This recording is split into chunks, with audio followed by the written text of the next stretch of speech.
ತನಿಖೆಯನ್ನು ಮುಗಿಸ್ರಿ. ಆಲ್ರೆಡಿ ಒಂದು ಮಾತನ್ನು ಹೇಳುವಂಥದ್ದು ಏನಪ್ಪ ಅಂದರೆ, ದೊಡ್ಡ ಪ್ರಶ್ನೆಯನ್ನು ಮಾಡ್ತಾ ಇದ್ದಾರೆ ಬಾಲಣ್ಣವರು. ಹೌದ್ರಿ, ಆ ಬಂಗ್ಲೆ ಗುಡ್ಡೆ ಮೇಲೆ ಬಿದ್ದಂಥ ಸಾವಿರಾರು ಮೂಳೆಗಳು ಯಾರು ಅವು?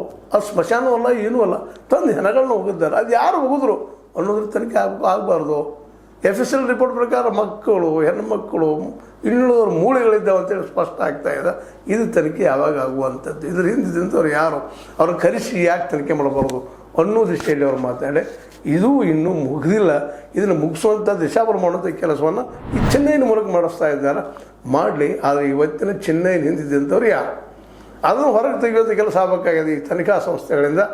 ಇದು ಹೊರಗೆ ಬಂದಾಗ ಇದರ ಮೂಲ ಇಲ್ಲದ ಅಲ್ಲಿ ಹೋಗ್ತದೆ ಇದು ಅಂತೇಳಿ. ಯಾಕಂದರೆ ಇವತ್ತು ದುಡ್ಡಿಲ್ಲಂಥ ವ್ಯಕ್ತಿ ಇವತ್ತು ಆಯುಷ್ಯಾರಾಮಿ ಒಂದು ಹೋಟೆಲ್ನಲ್ಲಿ ಇದ್ಕೊಂಡು, ಅದು ಹೈಕೋರ್ಟ್ನ ವಕೀಲರು, ಹೈಫೈ ವಕೀಲರನ್ನು ಇಟ್ಕೊಂಡು ವಾದ ಮಾಡಿಸ್ತಂದು ನಿಲ್ಲಿಸಿದ್ದಾರೆ. ಅದೇ ಕಾರಣಕ್ಕೆ ಹೋರಾಟಗಾರರ ಧ್ವನಿಯನ್ನು ಬಂದು ಮಾಡಿಸ್ಲಿಕ್ಕೆ ಪ್ರಯತ್ನ ಮಾಡ್ತಾ ಇದ್ದಾರೆ. ಅದಕ್ಕೆ ಇದೇ ದುಡ್ಡು ಪೇ ಮಾಡೋರು ಯಾರು? ಅವ್ರಿಗೆ ಆಸಕ್ತಿ ಏನು, ಹಿತಾಸಕ್ತಿ ಏನು, ಅವ್ರ ಮೇಲೆ ಪ್ರೀತಿ ಅಷ್ಟಿದ್ರೆ ಈ ಹಿಂದನ ಈ SIT ಎನ್ಕ್ವೈರಿ ಮಾಡೋ ಮುಂದೆ, ಪೊಲೀಸ್ ಎನ್ಕ್ವೈರಿ ಮಾಡೋ ಮುಂದೆ ಅವ್ರನ್ನ ಬಿಡದೇ ಇದ್ದಾಗ ಅವ್ರನ್ನ ಬಿಡಿಸ್ಕೊಳ್ಳಿಲ್ಲ. ಯಾಕೆ? ಅವ್ರಿಗೆ ದುಡ್ಡು ಇರಲಿಲ್ಲ ಆ ಸಂದರ್ಭದಲ್ಲಿ.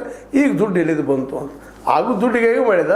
ಇಲ್ಲ ವಕೀಲರು ಕೊಟ್ಟರು, ಹೋರಾಟಗಾರರು ಕೊಟ್ಟರು, ಅವ್ರು ಕೊಟ್ಟರು, ಇವ್ರು ಕೊಟ್ಟರು ಹೇಳಿದರು. ಇವತ್ತು ಯಾರು ಕೊಡ್ತಾ ಇದ್ದಾರೆ?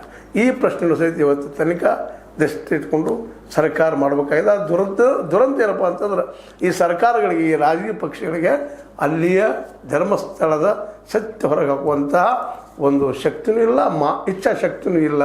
ಜೊತೆಗೆ ಅವರು ವೋಟ್ ಬ್ಯಾಂಕ್ ಮೇಲೆ ದೃಷ್ಟಿ ಇಟ್ಟಿದ್ದರಿಂದಾಗಿ ಸತ್ಯ ಹೊರಗೆ ಬರ್ತಾ ಇಲ್ಲ ಅನ್ನುವಂಥ ಮಾತನ್ನು ಒತ್ತಿ ಬಾಲಣ್ಣ ಹೇಳ್ತಾ ಇದ್ದಾರೆ.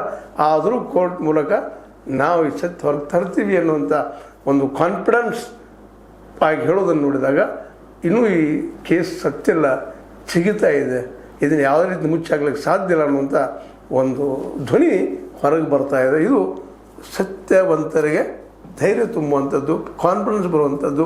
ಅಣ್ಣಪ್ಪ ಸ್ವಾಮಿ ಮತ್ತು ಮಂಜುನಾಥ ಸ್ವಾಮಿ ನಮ್ಮನ್ನು ಉಳಿಸಬಹುದು, ಸತ್ಯ ಹೊರಗೆ ತರಬಹುದು ಅನ್ನೋಂಥ ಭರವಸೆಯನ್ನು ಮತ್ತೊಮ್ಮೆ ಮೂಡಿಸಿ